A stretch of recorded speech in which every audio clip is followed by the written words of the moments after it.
Welcome to Your In Depth, where we walk through and break down our favorite fictional universes. I am Jacob, and I'm joined here by Evan. Go ahead, say something, buddy. Come on, little fella. Come on. Come on. I was just going to sit here silent. Come on. Yeah, there you go. Now you know there's another host. Anyway, we're covering the Clone Wars. We're going to do Season 3, Episodes 5 and 6. General format of what we're going to do is I have a summary that I've created that I still don't know how I feel about. And then we have an ad break, and then we'll talk about the episodes. The purpose of the summary is, for me, a fun way to remember what we're talking about. Also, a way that I can just be stupid in this playground of words. Well, and I will say, what a doozy these episodes are. Really get you going. We were just talking about that. We're not a huge fan of these ones, so I don't know if this is even going to be a very long episode, but we'll talk as long as we have something to say. I don't know. Yeah, anyway. Like I said to Jacob, the episodes on their own, I didn't find too interesting, but kind of what they set up for things to come, I think are important to talk about. So there is stuff to talk about here. Sure. So we're going to go ahead and start with the summary. I rattled on for too long with this one. I need to be sure to copy it, cut them down. But here is what happened in the episodes that we're covering. Mandalore stays neutral in the Clone Wars and immediately learns the ancient truth: neutrality doesn't unlock the supply chain DLC. The planet is now starving because pacifism does not come with a logistics department. Duchess Satine begs the Senate to open trade routes. The Senate responds by doing what it does best: nothing. Except corruption, which it does extremely well. Padmé shows up to help and is greeted by cheering crowds, while 5 feet away, smugglers bribe customs officials like it's a tutorial level. The smugglers are cutting school tea with a toxic sludge named Slavin, because nothing says entrepreneurship like poisoning children with a substance that sounds like a Pokemon. The Mandalorian Council argues about whether corruption exists, while children are actively speedrunning organ failure. Almec, the Prime Minister, and walking "this will be investigated" email, insists that everything is fine, because scapegoating terrorists is the political equivalent of resetting the router. Satine and Padmé visit a hospital and discover a room full of poisoned kids, which finally overrides the government's willful blindness debuff. The only clue: all the kids drank the same tea. Incredible detective work. Sherlock Holmes is shaking. They investigate the school, catch the superintendent trying to flee like a man who absolutely did it, and interrogate a shipping middleman who treats child poisoning like a parking ticket. He admits the shipment came from Muga, and another batch is arriving tonight because criminals in Star Wars love tight schedules. Padmé and Satine sneak into the docks, catch the smugglers mid-drop, and finally force the police captain to open his eyes by physically dragging him to the crime scene. Smugglers start shooting because democracy requires gunfire, and Padmé has to use a cargo crate as cover before everyone gets arrested. Satine burns the warehouse to the ground because pacifism still allows arson, apparently. They report everything to Almec, who immediately goes back to, "Wow, if only we knew corruption existed." Padmé leaves. Satine quietly asks for a Jedi spy at the school, because Mandalore has officially reached the point where children need undercover space monks for protection. In the next episode, Anakin drops Ahsoka off on Mandalore like a divorced dad leaving his kid at Space Catholic School. She's here undercover to investigate corruption and teach civics. Because Obi-Wan once caused problems there, Mandalore enforces a no-weapons policy. So Anakin confiscates Ahsoka's lightsaber and leaves her unarmed on a corrupt police state planet. Great textbook mentoring. Ahsoka starts teaching cadets about ethics, responsibility, and public service, essentially running anti-corruption PowerPoint slides in a regime that is actively poisoning children. The students nod along like they're about to change the system from the inside, which is adorable and stupid. That night, the kids notice food rationing is getting worse and do what every Star Wars child does when adults fail them. They commit a felony. They sneak into a warehouse and catch a shady meeting between Mandalorian officials, alien goons, and a mysterious cloaked figure who is obviously evil, because he's dressed like a Sith trying to buy ketamine. The kids record this encounter, but one kid fumbles the stealth check and drops a laptop like a Looney Tunes extra. The kids run, and the bad guys keep the laptop. Oops. The next day, the kids tell Satine, who believes them but does the politician thing. You're right, but please stop before you get murdered. The kids ignore this and go to Prime Minister Almec, the man who looks like a walking HR email titled Regarding the Allegations, and Ahsoka tries to gently discourage them, accidentally delivering the classic adult message of, please trust the system that is currently failing you. That night, Mandalorian secret police try to arrest the kids for treason because nothing screams innocent like silencing teenagers. Ahsoka jumps in, beats them up, and finally checks the footage. Surprise! The cloaked villain is Almec, which is shocking only if you've never watched television before. They rush to warn Satine to find her gone, guards dead, and the government officially in full fascist panic mode. Ahsoka takes charge and runs a fake arrest op to bait Almec. She pretends that Satine was corrupt. Almec buys it immediately because narcissists always think they're the smartest person in the room. Ahsoka sneaks into the prison, mind tricks a guard, and finds Satine. Except it's a trap because Mandalorian guards have Force Resistance DLC installed. Ahsoka gets stunned and captured. Almec monologues like a Bond villain who genuinely thinks that a black market is humanitarian aid but illegal, and tries to force Satine to confess, and then threatens her nephew with a shock collar because Star Wars villains absolutely love child endangerment as leverage. This backfires immediately. The kids and Ahsoka start a prison riot, slap the shock collar on Almec, and make him confess like a guy caught embezzling at a city council meeting. Almec is arrested, the conspiracy collapses, Ahsoka leaves to rejoin the war, Anakin does his usual smug dad routine, and the lesson learned is clear. The government is corrupt. The police are in on it. The birds, they're their eyes, and they're in the walls. Quick, drink this tea so they can't track you.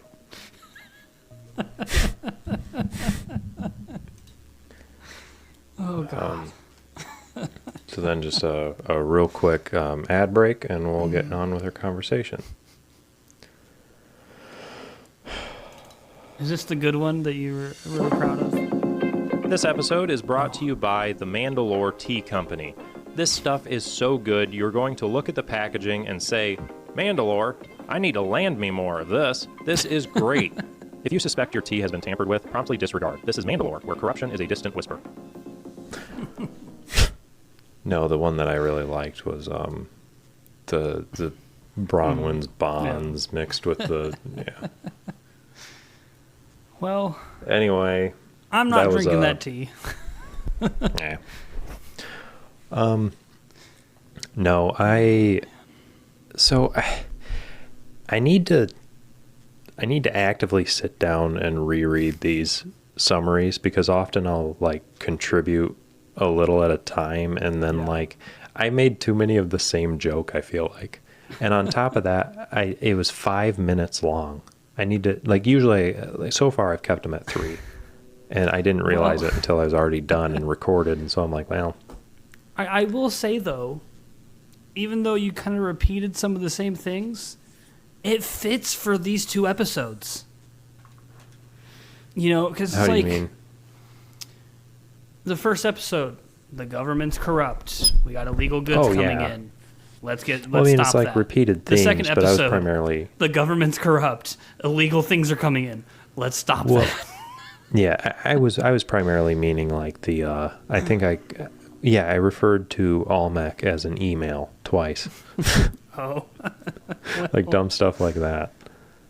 But, yeah, anyway. But, no, the summary, though, I feel like just kind of highlights the issues of these 2 episodes. Okay. And I don't mean that in the sense of these episodes are flawed, right? Because I don't think they are flawed. I think the fact that the same issue keeps arising on Mandalore is intentional. Like I think that was intentionally put in there because regardless of the situation, from what we've seen of Duchess Satine up until this point, her reaction is always the same. And that is, oh, there's problems here? We have to stay neutral and be pacifists. Oh, I'm about to die? We have to stay neutral and be pacifists. My government is corrupt? We have to stay neutral and be pacifists. Children are dying. We have to stay neutral. It's the same response over and over and over again. Yeah. And it's like, the way that they've made Duchess Satine, at least up until this point, is she continues to fail to adapt to the things happening around her. Right. She's like sticking to the moral high ground at the risk of not progressing or even remaining. Like there's no, it's to a fault. Well, I don't even know if I could say the moral high ground here, though. Well, in her mind. In her mind, yeah. But like the first time that you do the whole, we're going to be neutral, we're going to be pacifist, we're not going to hurt anybody. Okay, you're sticking to your guns. I get it. Good for you. Solid. I may not agree 100%, but you're not just turning on a dime. You actually believe what you're saying. The second time, it's like, okay, just another instance of them sticking to their guns. Good for you.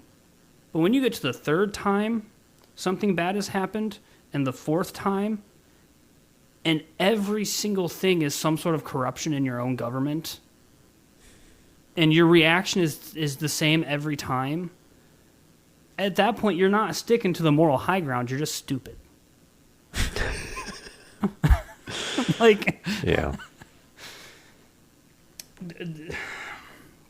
I like Duchess Satine as a character. I do.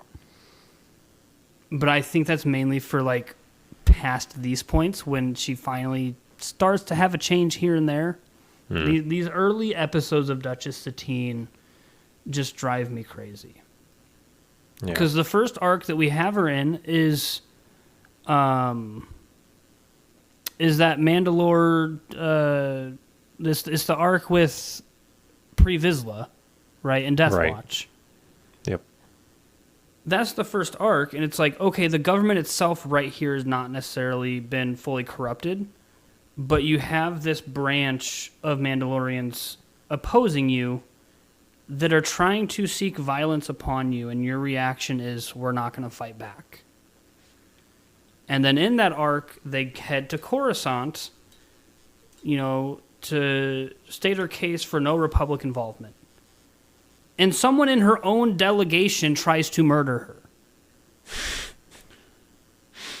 Some corruption has started. And then we come to this arc, and lo and behold, members of her delegation or of her government are bringing in illegal goods. And her response is, we're not corrupt, we're going to be peaceful, we're not going to hurt people. And then she finds evidence of that corruption, and instead of gathering that evidence and sending in a CSI team into the warehouse, she burns it down. We're not corrupt, there's no corruption here. I guess we'll ignore the fact that illegal goods were being smuggled into your capital? Nah, what evidence? Yeah. You can't prove anything. You didn't. There's no evidence to back up your claim. Well, there would be. If you didn't what did the burn birds it to tell the you? ground.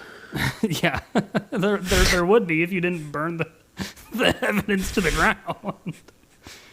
I will say that is one thing that always bothered me about this first episode.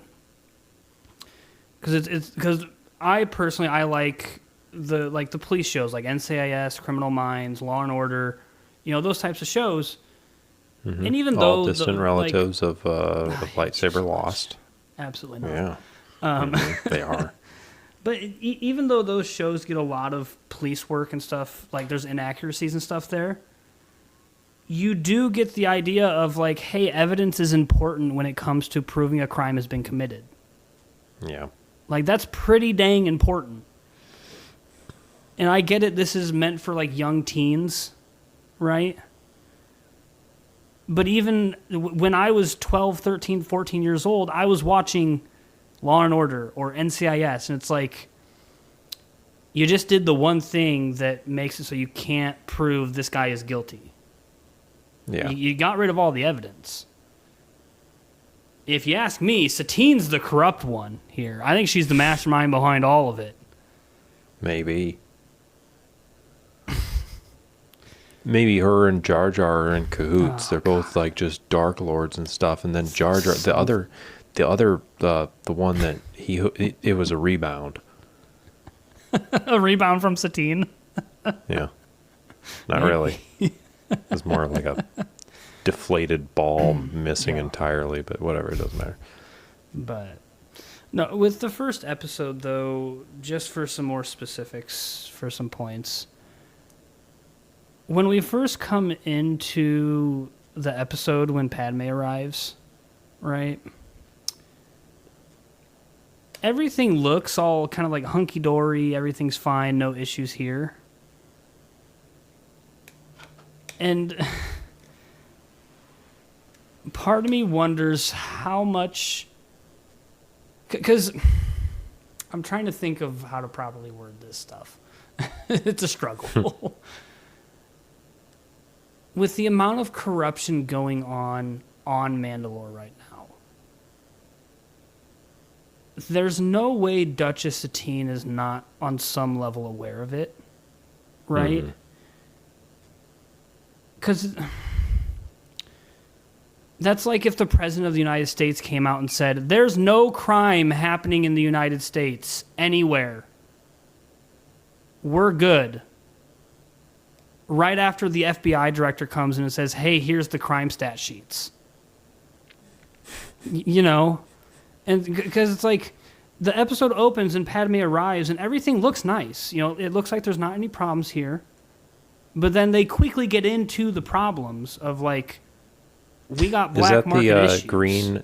Is that the green alien from Lilo and Stitch's cousin? What? Oh, you pronounced it quickly. Oh. I didn't even pick up on that.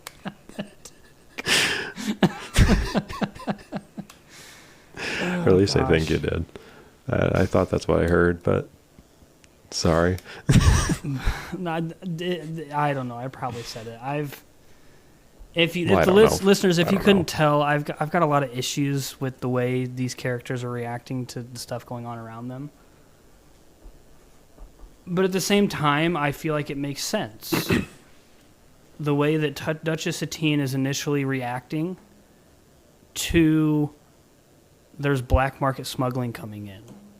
The Republic's not doing anything to help to open these supply lines. We tried. They said, nah, we gotta debate about it.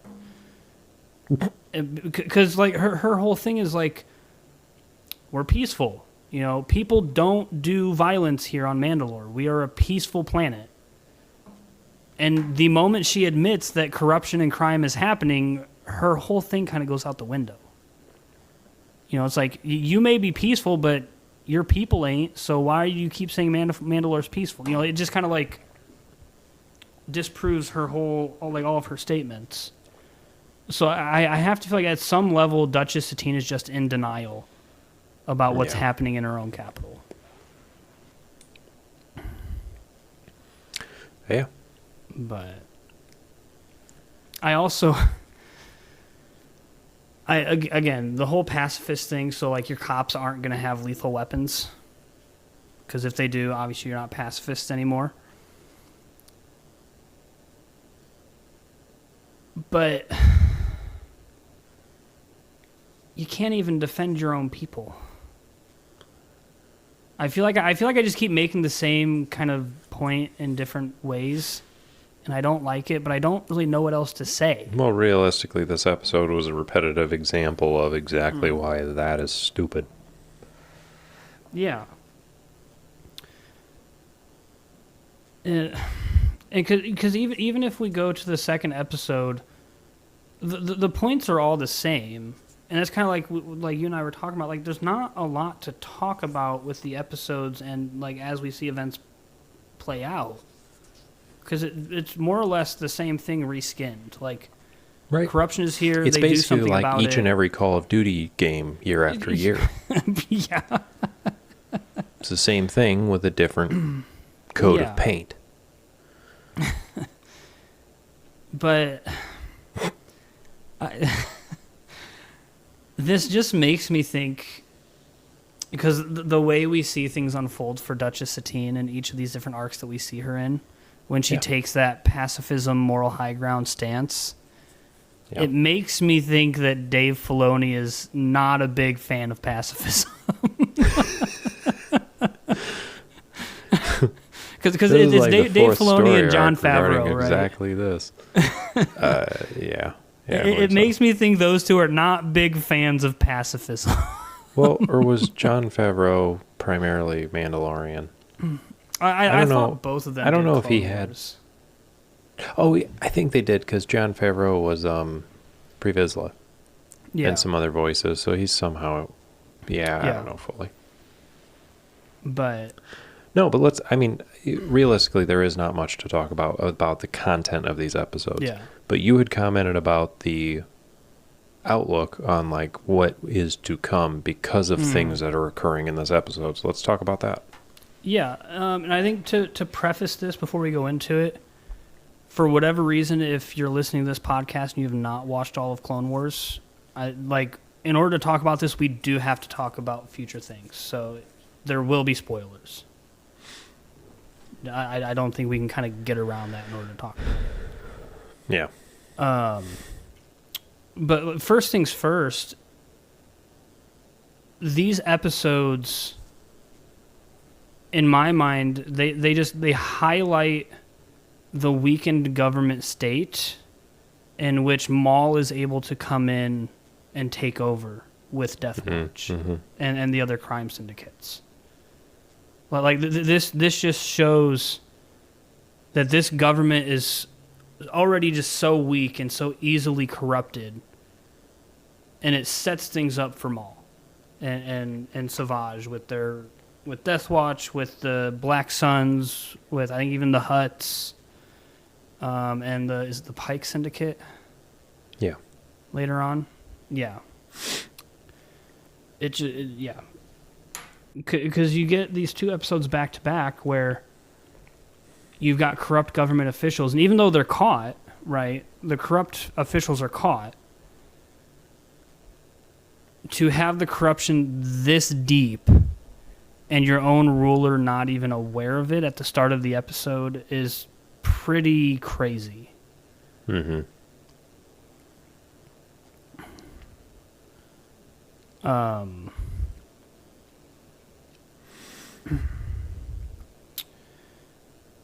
I feel like there's a sense of moral superiority that Duchess Satine has for Mandalore as a whole over, say, the Republic or the Separatists in here as well, which is why she keeps sticking to that neutrality stance that she has. Yeah. Which, I mean, when you look at the Republic and the Separatists in this moment in time, if Mandalore was not as corrupt as it is, she'd have a point. Yeah.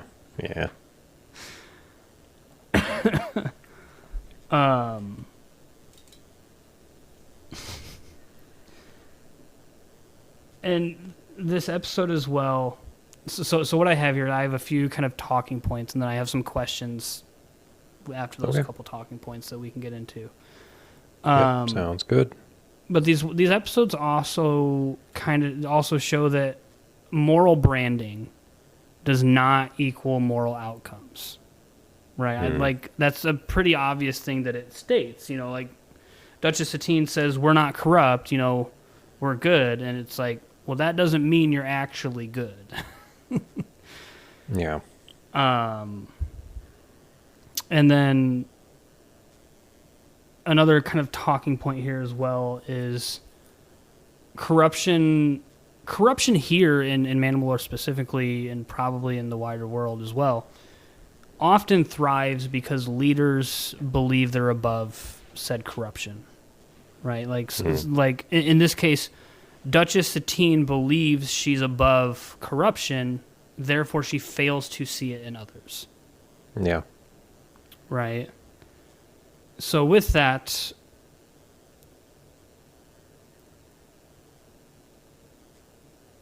a couple questions here, and I feel like they've kind of got some pretty simple answers.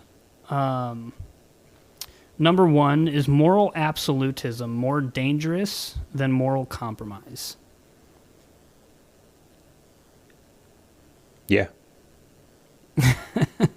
Next question. No, if you're intending this to be a full discussion, I mean, yeah, I feel like obviously you need a baseline for your beliefs. You need a baseline for where you're going, but next to nobody has nobody has the exact formulated and distinct beliefs that you do. Right. And some are more alike and able to work together, obviously. But like in this case, it's like, okay, yeah. So you want to stick to being, the moral, absolute, whatever you said there. Great. There's a war going on, and right. that's a contradiction. They don't feel that. So you're sitting there. Somebody is actively planting explosives in a crowded area in your city, and it's just like, whoa, if we shot him, I mean that, like, we can't. What are we going to do? We can't shoot him. Killing someone's bad. Right, and obviously there could be other solutions, but you have this dilemma of like, okay, but the quickest thing is kill him, or at least wound him, harm him. Let's say it that way, and that would be a compromise, but for a greater good. And I feel like obviously there's more caveats probably to that example, but like, I think the point is still there that like, I feel like there's always, or at least often, especially in the situations portrayed in these shows, unnecessary evil or something to make compromise on and just do the thing you're disagreeing with because the outcome will be exactly more of what you agree with. Now, I would say a follow-up question to that then would be, if, and I'm going to try and keep this related to the episodes, that way it's not just a, kind of off-topic thing. If, in this case, if Duchess Satine were to compromise her morals here, right? Because she's the whole pacifism thing, not going to kill, not going to harm people. If she compromises that and, like, sends in the police and beats everybody up and someone dies, right? Because ultimately, like, pacifism is no violence, but the extreme opposite of that would be death, like killing someone, the extreme opposite of pacifism, right? So if she compromises on her morals of pacifism, sends her police force in, they get into a fight with the smugglers, a smuggler dies. Does that then make it easier for Satine to compromise her morals later down the road? And at what point has she turned into someone who she never thought she would become? Yeah. Crazy. What just came into my mind, you've been watching Fallout? I haven't watched season 2. I haven't gotten to it yet. So a little bit of a spoiler, but a moment it's not necessarily part of the major story, but it is good for character development. Lucy is out and about, and she ends up getting into she goes into a store in a location that also would be a spoiler. And it's a goofy scene. She's like staring at this guy who comes out, and he's like, she's trying to buy something, and he has this horribly shrunken like get up, and she's just like that's not your clothes. And then he's like, "Oh, welcome to my shop," or something, and she's just like looks off to the side, and there's a trash can with a dead guy in it.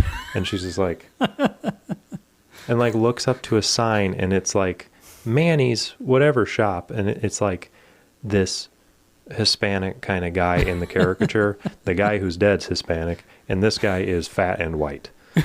And she's just like, and so stuff doesn't check out. She ends up drawing her gun because he tries to harm her, and she kills him. And then a customer comes in, and she's just like, "Who are you?" And she's just like, I don't know. Like, I don't know anymore. Because she has gotten so far into this wasteland, it's corrupted her to the point where it's survival, but like, you've seen season 1, she's this do-good, like, the golden rule girl. And I think in this case, it's like she could, her response could be probably more of an existential, like, type, and it could give leniency, I feel like, to probably, end up abandoning some of those. It could also affirm that, nope, shouldn't have swayed that direction. Let's go back and deny it all. Yeah. So I don't know. Yeah, because when you get into like the morals, like people's morals and stuff, I feel like it's a really hard thing to get a definitive answer on. Because like you said, nobody shares the exact same morals. Now, with a show like Clone Wars, it's a lot easier to just say 95% of this planet are all pacifisms. There's 5% that are not. You know, it's pretty easy to do that in a show, but when you get into reality, questions like that get really hard to answer definitively. Because, just in theme with Star Wars, you look at Anakin, right? In Episode 2, in Attack of the Clones, he gives into his hatred. He kills the Tusken Raiders. How much easier does that then make just cutting off Count Dooku's head? And then he does that. How much easier is it then to betray Mace Windu and cut off his hand in this crucial moment that is going to redefine the galaxy, you know? And he does that, and then how much easier does that make it for him to go and cleanse the Jedi Temple and then eradicate. Fight his mentor, brotherly, fatherly figure of Obi-Wan? And sexy man, yeah. And so it's just like, when you look at it as just one act, in this case, if Duchess Satine just did one act of saying, cops, go get him, that's not that big of a compromise, but how much easier does that make it to just send the cops in next time? And send them in next time. And then all of a sudden, 6, 7, 8 times down the road, now she's just a dictator of Mandalore and not the Duchess who tries to rule her people with grace and, kindness and all this other stuff. Like, obviously, it doesn't necessarily mean, like, it's a whole set of dominoes, and the first one could just hit the second one just right to where it doesn't fall. Like, there's... but it also could set off the entire thing to go down a path that you're not, that's so far from where you started. And again, like that perfect example is Anakin. The domino goes and it doesn't stop. Yeah, the domino squad falls. But then I would say you look at someone like Obi-Wan. Because in the Clone Wars, we kind of get that discussion where with Obi-Wan and Satine, where he makes the comment of like, if you would have asked, I would have left the order. It's like he, in that moment, was ready to compromise on his morality and what he believed. But because she didn't ask, one domino went down, but it didn't hit the next one just right to send the chain going. And we've got him in the order for the, all the way through Episode 3. And you just never know how those dominoes are going to hit, and it's going to vary from person to person. We don't really know how Duchess Satine would react if she compromised her morals in this one instance. Right. I just want to point out that if you have... time. Okay. There's quite a few more here. I'm just going to kind of pick and choose maybe one or two more is all. Okay,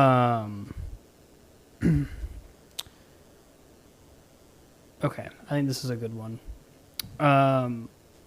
So this one is titled Information as Power. Within this episode, so it has, the truth is more dangerous than weapons, right, in this episode.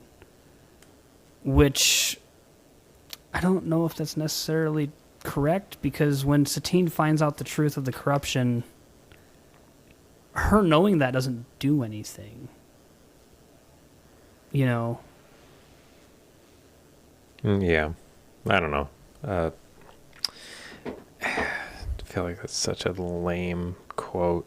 Well, truth is... the talking points here, there's 3 of them. It has truth is more dangerous than weapons. Broadcast exposure forces accountability. And corrupt officials fear public awareness more than violence. Well, that part. Yeah. So the theme there is transparency is treated as rebellion in the eyes of someone that's corrupt, right? So like if their corruption gets found out, people are going to rebel against that corruption. Yeah, okay.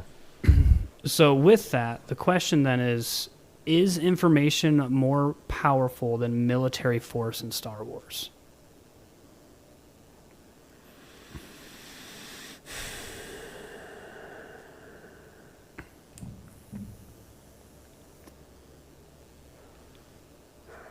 I mean,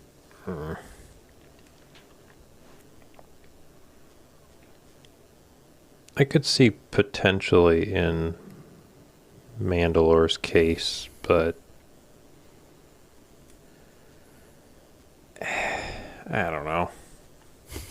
I'm kind of having a hard time with that one.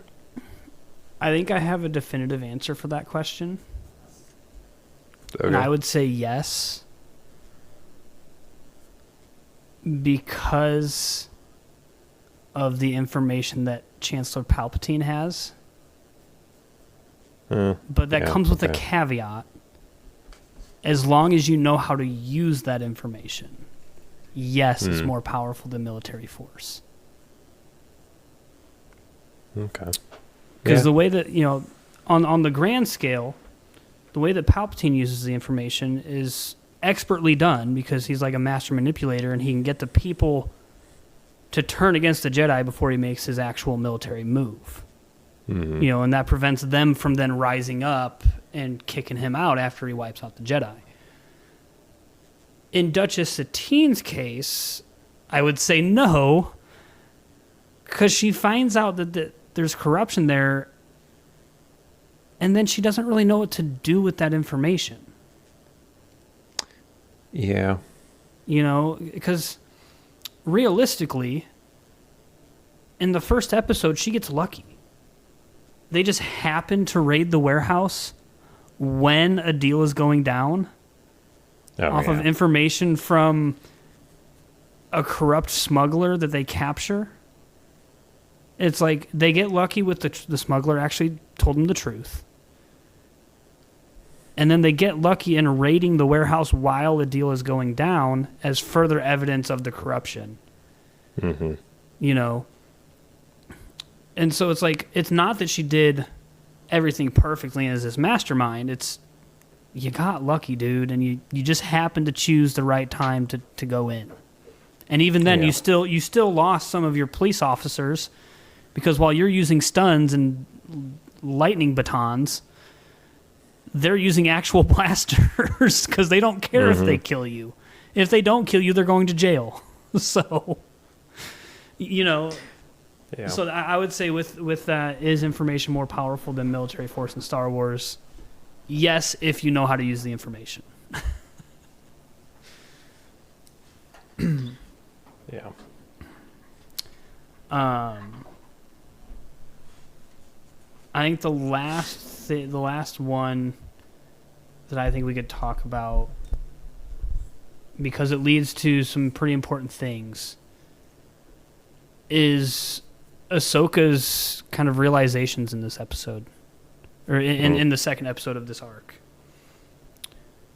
Because I think this sets up her distrust of the Jedi Council. It sets up, with that, her leaving the Order. And to an extent, it kind of affects her approach with the Rebellion once you get to Rebels. Because she sees the political lies, right, going on in the second episode, because she she's in contact with Duchess Satine, right? Like, Satine knows why she's there. So she can see different political lies going on and the fallout of those.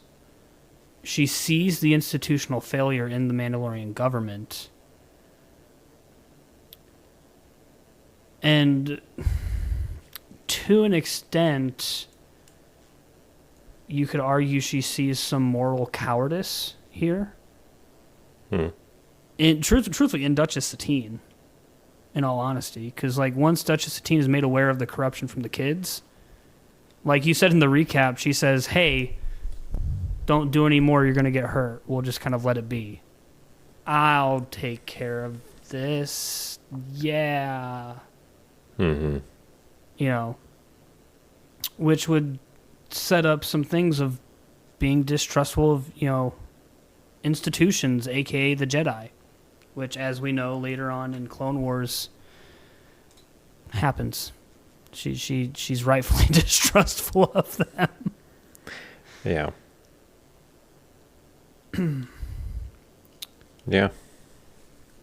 Sorry, I'm eyeing the little timer because to the listener, we use StreamYard for now. There's some we've switched around, but they allow you 2 hours of recording per month or whatever. And the last episode was about an hour and 20 minutes ish, and we're currently at 41 here.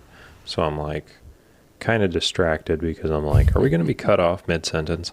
Like, so yeah. Sorry, Evan, for not you're good. Giving my full attention to your questions. That's just where I'm at, because we're at 42 minutes. Okay. I have one question that I think we can take and go into a conclusion. Okay. With everything that we see happen in these 2 episodes, mm-hmm. and with how we saw things happen in previous Mandalore arcs with Duchess Satine, in these circumstances, is Satine a hero? Is she a failure? Is she both? Is she neither?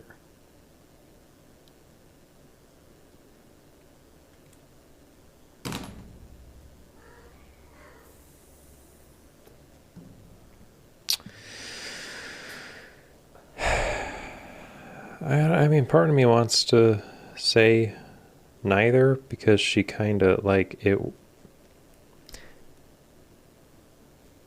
I feel like part of it was mostly like a realization of her. Like, it was kind of character development in some ways. I don't think that she learns from it, but I think in theory. And so it's like, if she was a hero, it'd be like she recognizes a problem and she acts on it swiftly and gets it like taken care of, which ends up happening, but her kind of standing throughout it is kind of like resistance to it. Right. Or willful ignorance, or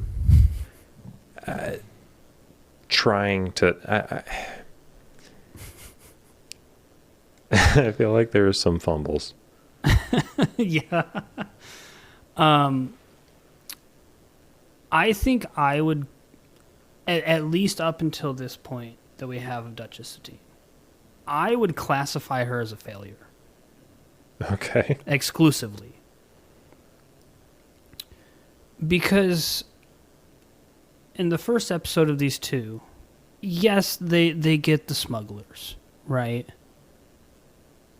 But that doesn't stop the corruption. In the second episode, yes, they finally get Alnak, who is kind of like the head behind the corruption. But in doing so, I don't think that makes her a hero, because that leaves her planet so much more weakened. Because it's like, if they got Alnak and he's in jail, and then Mandalore bounces back, right? Yeah, she's the hero. She got the bad guy. Her planet's recovering. Things have stabilized. But that's not what happens. She gets Alnak, and the government doesn't necessarily get more corrupt, but it weakens significantly. Like, regardless of Alnak's actions here, I would argue he's definitely a villain. I'm not going to say that he's good by any means. But his actions here, to some extent, are keeping Mandalore together in actuality. Because it's like, yes, he's going through the black market. And yes, kids are getting sick. And that is horrible, right? Don't get me wrong. That is terrible. On the other end of it, though, Satine's not making any progress with the Republic to get more supplies in. If Alnak doesn't do what he's doing, the people starve. And then they rebel. Yeah. You know, and so it's like Satine has taken away the one guy that's actually keeping people fed. He's doing it in a horrible way, and people are suffering because of it, you know, i.e. kids getting sick, and, you know, he's corrupt and he's getting kind of like pushbacks, he's getting money on the side, all that kind of stuff, right? But I would argue, at least in this scenario, Alnak is a necessary evil for the Mandalore people to survive. Because they're not willing to use a military to make sure they get the goods that they need. Because Duchess Satine is too stuck in her way that she's not willing to properly take care of her people. I would say she's a failure overall. And like I said, because of all of that, it just leads into Maul and Savage coming in with the Pikes, with the Black Suns, with the Hutts, and just taking over. You know, and because of that, the chick dies because of this stuff. You know, like... Yeah. Her people are not better off at the end of the day. Even when you get to season 7 with Ahsoka coming back in the Mandalore War arc, her people are not better off at the end of that arc. And so it's like, she's a tragic character for sure. She tries, I'll give her that. But I don't think she ever reaches that finish line and, you know, actually does good for her people, at least from what we see. Yeah. Well, we should wrap it up. And what a finale to or a thing to end on. Yeah. Duchess Satine, you suck. Yeah. You deserve what you got. But with that, yeah, we can conclude things there. And this is actually when I would be really interested for some listener feedback. What are your guys' takes on what happens on Mandalore? Yeah, hero or failure, and why? I'd be really curious to see how other people view this. Yeah. But, I don't know. See you next time. Toodles and poodles. Deuces!